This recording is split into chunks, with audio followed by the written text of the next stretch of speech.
Hello everyone, hope you are doing great in this pandemic.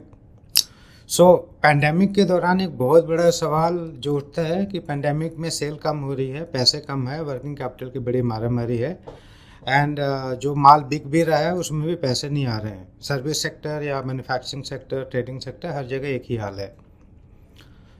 बहुत लोगों ने सवाल उठाया कि सरकार ने क्या किया. सरकार ने बहुत सारी चीज़ें करी है बट ये भी समस्या है कि हम लोगों को बहुत चीज़ें मालूम नहीं है.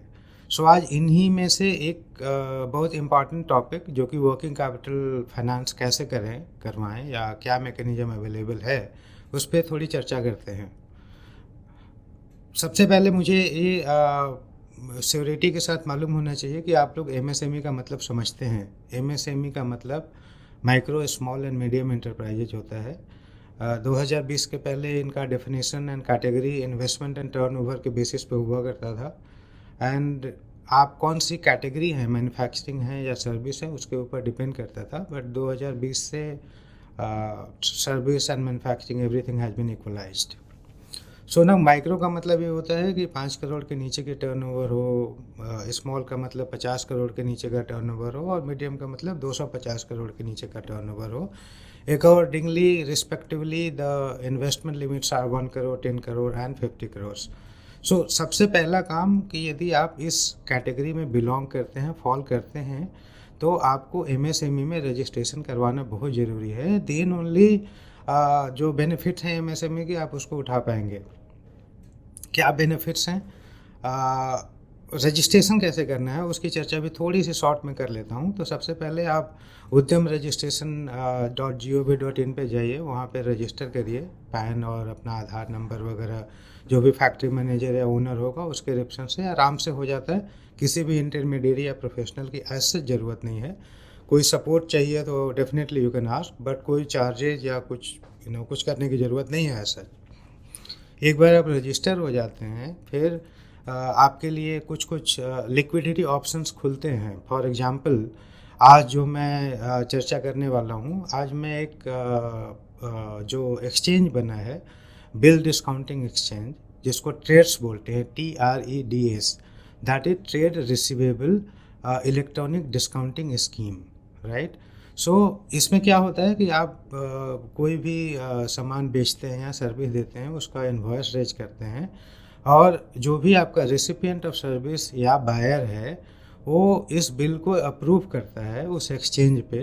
एंड देन उसके बाद जो बैंकिंग एंड फाइनेंशियल इंस्टीट्यूशन है and they are also member of this so-called exchange and platform.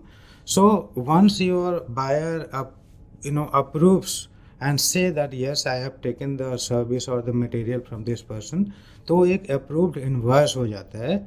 and the financial institution जो कि पार्टनर हैं ट्रेडेक्स के, they start bidding for it. कि कोई बैंक बोलता है, मान लीजिए कि मैं 10% पे फाइनेंस करूँगा, कोई बोलता है 12% पे, किसी की payment term 6 month, 2 month, 3 month, depends.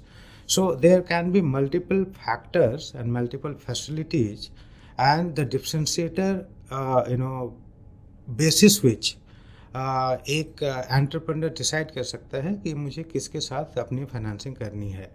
अब ऐसे प्लेटफॉर्म की बात करेंगे आप तो ट्रेड्स में एक तो जो सबसे अभी फेमस चल रहा है वो M1 एक्सचेंज है, जो कि ठीक ठाक यूज हो रहा है आज के दिन में. उसके अलावा RXIL है, उसके अलावा इनवॉइस स्मार्ट भी चल रहा है. सो ये सारे trade receivable exchange and discounting schemes के तहत ही हैं. आप इन पे MSME रजिस्ट्रेशन के बाद जाएं, अपने इनवॉइस की रजिस्ट्रेशन करवाएं जिसका डिस्काउंटिंग करवाना है. एंड आपका जो बायर या सर्विस रेसिपिएंट है वो उसको अप्रूव करे, ऑटोमेटिकली सारे इसकी बिडिंग शुरू हो जाएगी. और जो भी बैंक आप सेलेक्ट करते हैं, T+1 बोले तो जिस दिन एक्सचेंज हो का अप्रूवल होगा, फाइनेंशियल इंस्टीट्यूशन एक्सेप्ट करेंगे, उसके आप लगा के चलिए T+1 प्लस T+4 3 डेज का एक मार्जिन लेके चलिए, आपके बैंक में पैसा क्रेडिट हो जाता है.